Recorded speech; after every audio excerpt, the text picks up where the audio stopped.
Hello అందరికి నమస్తే, welcome to our channel. నా పేరు రవీందర్. కేరళ రాష్ట్రం వైనాడ్ జిల్లాలో ఏం జరిగింది? ఈ ప్రకృతి విపత్తుకు కారణం ఏంటి? 2018లో జరిగినటువంటి ప్రకృతి విపత్తు కారణంగా 400కు పైగా మంది ప్రాణాలు కోల్పోయారు. ఆ తర్వాత అంతటి పెద్దటి విపత్తు మళ్ళీ ఇప్పుడు వచ్చినటువంటి పరిస్థితి, అది మళ్ళీ కేరళ రాష్ట్రంలోనే. ఎందుకు ఈ రకంగా కేరళలోనే జరుగుతుందని దానికి సంబంధించి కూడా ఒక చర్చ జరుగుతుంది. ముందుగా ఈ వైనాడ్ జిల్లాలో ఏం జరిగింది అనేది కనుక మనం చూస్తే, గత 2 రోజుల నుంచి కూడా 572 మిల్లీమీటర్ల వర్షపాతం 48 గంటల పాటు కురుస్తూనే ఉంది అక్కడ. ఈ వర్షం ఈ రకంగా కురవడం ద్వారా మరి అక్కడ కొండ చర్యలు కానీ, కొండ చర్యల మధ్య ఉన్నటువంటి మట్టి కానీ, ఇదంతా కూడా ఆ వాన రూపంలో మొత్తం ఆ మట్టి కరిగి ఆ కొండలు కూడా కొండ చర్యలు విరిగిపడి ఆ ఉన్నటువంటి గ్రామాలు ఏవైతే ఉన్నాయో 3 గ్రామాలు ఉన్నాయి అక్కడ. మెప్పడి, చురల్వాల, ముండయిక్కై, ఈ 3 గ్రామాల్లో ఆ వరద నీరు, ఆ కొండ చర్యలు, ఆ బురద మొత్తం కూడా ఆ గ్రామాలను కప్పేసినటువంటి పరిస్థితి.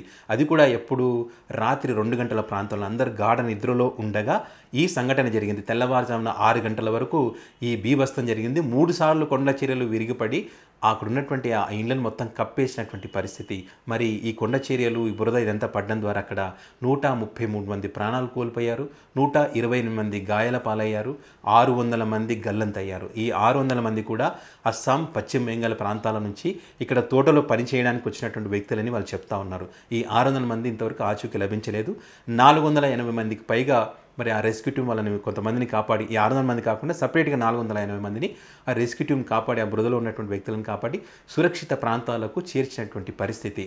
సో ఈ ఘటనకు సంబంధించి అక్కడ ఉన్నటువంటి స్థానికులు ఏం చెప్తా ఉన్నారంటే, ఏదైతే గత 2 రోజుల నుంచి కురుస్తున్నటువంటి వర్షాలకు సంబంధించి అధికారులు గతంలో 2018లో జరిగినటువంటి సంఘటనలు మళ్ళీ జరగవచ్చు, అలాంటి విపత్తు ఉన్నటువంటి పరిస్థితుల్లో మీరంతా కూడా ఈ ప్రాంతాలను వదిలి సురక్షిత ప్రాంతాలకు వెళ్ళాలని చెప్పి అధికారులు చెప్పినప్పటికీ కూడా కొంతమంది అక్కడి నుంచి వెళ్ళిపోయినా, కొంతమంది అక్కడ ఎక్కువగా అక్కడ ఇల్లు కట్టుకునే వాళ్ళు స్లాబ్స్ ఉండవు, స్లాబ్ వేసుకున్నటువంటి వ్యక్తులంతా కూడా అక్కడే ఉండిపోయారు.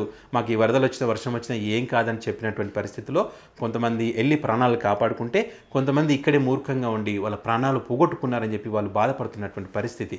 సో ఒకవేళ వాళ్ళంతా కనుక అధికారులు చెప్పినట్టు సురక్షిత ప్రాంతాలకు వచ్చి ఉంటే కనుక ఆస్తి నష్టం జరుగుతుందేమో కానీ ప్రాణ నష్టం జరగకుండా ఉండేదని చెప్పి వాళ్ళు ఇప్పుడు చెప్తా ఉన్నటువంటి పరిస్థితి.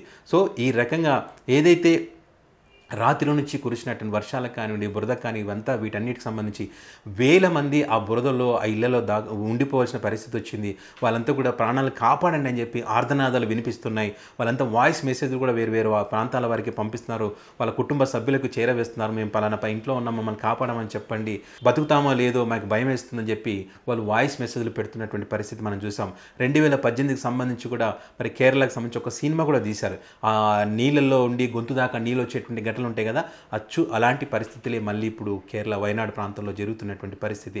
సో వీటన్నింటిని చూసి చెల్లించిపోతున్నటువంటి పరిస్థితి. కానీ రక్షించేటువంటి ప్రయత్నం చేస్తున్నా కూడా రక్షించలేనటువంటి పరిస్థితి అక్కడ ఉంది.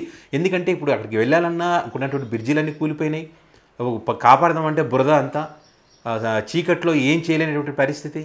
సో ఈ రకంగా అనేక ఇబ్బందులు పడి సుమారుగా 400 మందిని అయితే కాపాడగలిగారు.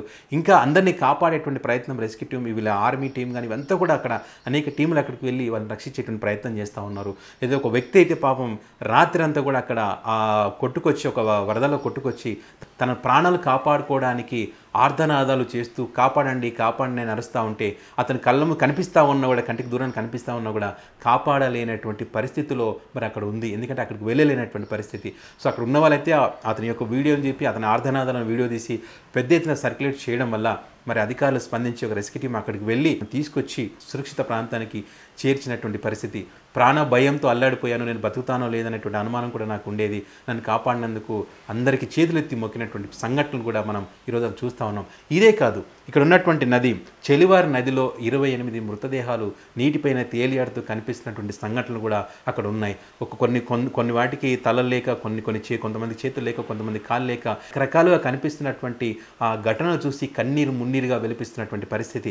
తమ బంధువు ఏడున్నారో, తమ పిల్లలు ఎక్కడున్నారో, ఎవరెవరు ఎక్కడున్నారో కూడా తెలియనటువంటి పరిస్థితి వైనాడ్ జిల్లాలో కనిపిస్తూ ఉంది. సో దీనంతటికీ కారణం ప్రకృతి ప్రకోపమే, ప్రకృతి వైరుధ్యమైనటువంటి పనులు చేస్తే ఈ రకంగానే ఉంటుందని చెప్పి కూడా అక్కడ ఉన్నటువంటి అందరు అభిప్రాయాలను వ్యక్తం చేస్తూ ఉన్నారు.